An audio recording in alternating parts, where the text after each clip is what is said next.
ৰাজ্যৰ বজাৰত লাগিছে জুই আকাশলংঘী হৈছে খাদ্য সামগ্ৰীৰ দাম 10 টকাকৈ বৃদ্ধি হ'ল এতিয়া প্ৰতি কিলো আলুৰ দাম 20 টকাৰ আলু এতিয়া বৰ্তমান বজাৰৰ মূল্য হৈছে 30 টকা ঠিক একেদৰে 10 টকা 15 টকা পৰ্যন্ত বৃদ্ধি হৈছে বৰ্তমান পিয়াজৰ দাম এই বিষয় সন্দৰ্ভত জনাই যাম সবিশেষ তথ্য ৰাজ্যৰ বজাৰত লাগিছে বৰ্তমান জুই আকাশলংঘী হৈছে প্ৰতিটো খাদ্য সামগ্ৰীৰ দাম 10 টকাকৈ বৃদ্ধি প্ৰতি কিলো আলুৰ দাম 20 টকাৰ আলু বৰ্তমান বজাৰ মূল্য হৈছে 30 টকা ঠিক একেদৰে 10 পৰা 15 টকা পৰ্যন্ত বৃদ্ধি হৈছে পিয়াজৰ দাম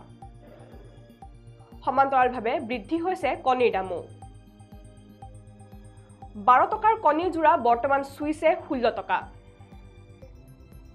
ইয়াৰ বিপৰীতে দাম বৃদ্ধি হৈছে শাক-পাচলিসমূহৰো দাম বৃদ্ধিক লৈ এতিয়া দিশহাৰা হৈ পৰিছে ৰাজ্যৰ সাধাৰণ জনতা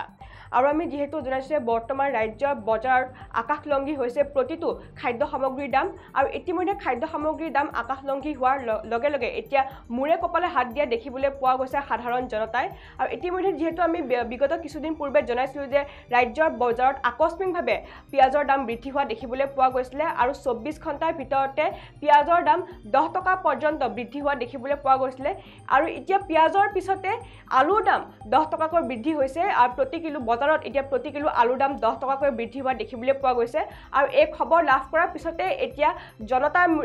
সাধাৰণ জনতাই বৰ্তমান মূৰে কপালে হাত দিয়া দেখিবলৈ পোৱা গৈছে যিসকল ব্যক্তি বৰ্তমান বাহিৰলৈ ওলাই গৈছে বজাৰ কৰিবলৈ ওলাই গৈছে নিজৰ মাহেকীয়া ঘৰৰ যিসমূহ মাহেকীয়া যিবোৰ বজাৰ আছে আলু পিয়াজৰ যি বজাৰ আছে সেইসমূহ কৰিবলৈ গৈছে তেওঁলোকে এতিয়া বৰ্তমান দিশহাৰা হৈ পৰা দেখিবলৈ পোৱা গৈছে ৰাজ্যৰ বজাৰসমূহত বৰ্তমান সকলো জনসাধাৰণ বৰ্তমান দিশহাৰা হৈ পৰিছে কিয়নো আকাশলংঘী খাদ্যবস্তুৰ যি আকাশলংঘী মূল্য বৰ্তমান হৈছে সেই আকাশলংঘী মূল্যই বৰ্তমান বাৰুকৈ সৰ্বস্বান্ত কৰিছে সকলো সাধাৰণ জনতাকে আৰু এতিয়া 20 টকাৰ আলু বৰ্তমান বজাৰ মূল্য হৈছে গৈ 30 টকা অৰ্থাৎ যেহেতু বিগত কিছুদিন পূৰ্বে আলুৰ দাম 20 টকাৰ পৰা 25 টকা পৰ্যন্ত চুই থকা দেখিবলৈ পোৱা গৈছিল কিন্তু এতিয়া আপুনি যদি ৰাজ্যৰ বজাৰত যদি আলু কিনিবলৈ যায় তেতিয়া সেই 20 টকাৰ আলু এতিয়া আপুনি মূল্য ভৰিব লাগিব 30 টকাকৈ অৰ্থাৎ যেহেতু বৰ্তমান 10 টকাকৈ প্ৰতি কিলো আলুৰ দাম বৃদ্ধি কৰা দেখিবলৈ পোৱা গৈছে এতিয়া সেই 20 টকাৰ আলু এতিয়া আপুনি 30 টকা মূল্য দি ভৰিব লাগিব আৰু তাৰ সমান্তৰালকৈ 10 পৰা 15 টকা পৰ্যন্ত বৃদ্ধি হৈছে পিয়াজৰ দাম যেহেতু বিগত কিছুদিন পূৰ্বে আমি জনাইছিলো যে ৰাজ্যত আকস্মিকভাৱে 24 ঘণ্টাৰ ভিতৰতে 10 টকা পৰ্যন্ত পিয়াজৰ দাম বৃদ্ধি হোৱা দেখিবলৈ পোৱা গৈছিল আৰু এই খবৰ লাভ কৰাৰ লগে লগে যিসকল সাধাৰণ জনতা আছে ৰাজ্যত যিসকল সাধাৰণ জনতা আছে বা যিসকল খাটি খোৱা যিসকল লোক আছে তেওঁলোকে বৰ্তমান মূৰে কপালে হাত দিয়া দেখিবলৈ পোৱা গৈছে কিন্তু এতিয়া শেহতীয়া তথ্য অনুসৰি পুনৰ 10 পৰা 15 টকা পৰ্যন্ত বৃদ্ধি হৈছে পিয়াজৰ দাম আৰু এতিয়া যিসমূহ পিয়াজ 30 টকাত বিক্ৰী কৰি থকা দেখিবলৈ পোৱা গৈছে সেই 30 টকাৰ পিয়াজ এতিয়া আপুনি মূল্য দি ভৰিব লাগিব 40 টকাকৈ অৰ্থাৎ এতিয়া ৰাজ্যৰ বজাৰত যদি আপুনি পিয়াজ কিনিবলৈ যায় তেতিয়া আপুনি সেই পিয়াজ 40 টকা মূল্য দি ভৰিব লাগিব আৰু ইতিমধ্যে এই তথ্য জানিব পৰা গৈছে আৰু তাৰ সমান্তৰালকৈ যিসমূহ কণী আছে সেই কণীৰ দামো বৰ্তমান সময় ৰাজ্যৰ বজাৰত বৰ্তমান বৃদ্ধি পোৱা দেখিবলৈ পোৱা গৈছে পূৰ্বতে যি কণী জোৰাৰ দাম 12 টকা আছিলে সেই কণী জোৰাৰ দাম বৰ্তমান এতিয়া 16 টকা হৈছে বুলি ইতিমধ্যে তথ্য সদৰি কৰা হৈছে আৰু ইয়াৰ লগতে 50 টকাৰ তলৰ কোনো শাক-পাচলি বৰ্তমান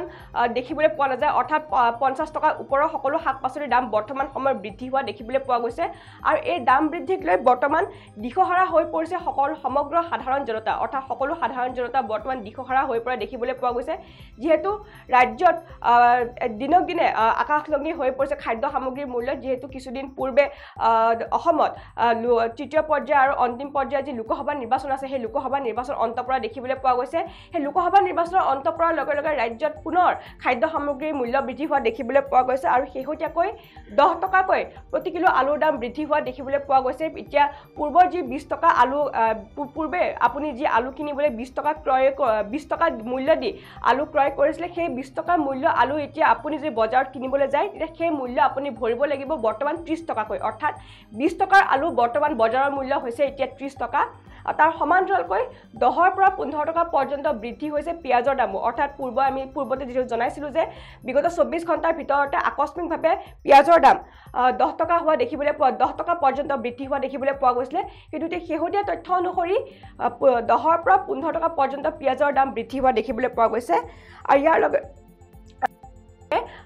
ৰাজ্য বজাৰত মাছ মাংসৰ দামো বৰ্তমান সময়ত বৃদ্ধি হৈছে আৰু প্ৰতি ব্ৰইলাৰ মুৰ্গীৰ মূল্য বৰ্তমান 200 টকাৰ পৰা বৃদ্ধি হৈছে 300 টকালৈ আৰু ইয়াক লৈ এতিয়া দিশহাৰা হৈ পৰিছে ৰাজ্যৰ সকলো সাধাৰণ জনতা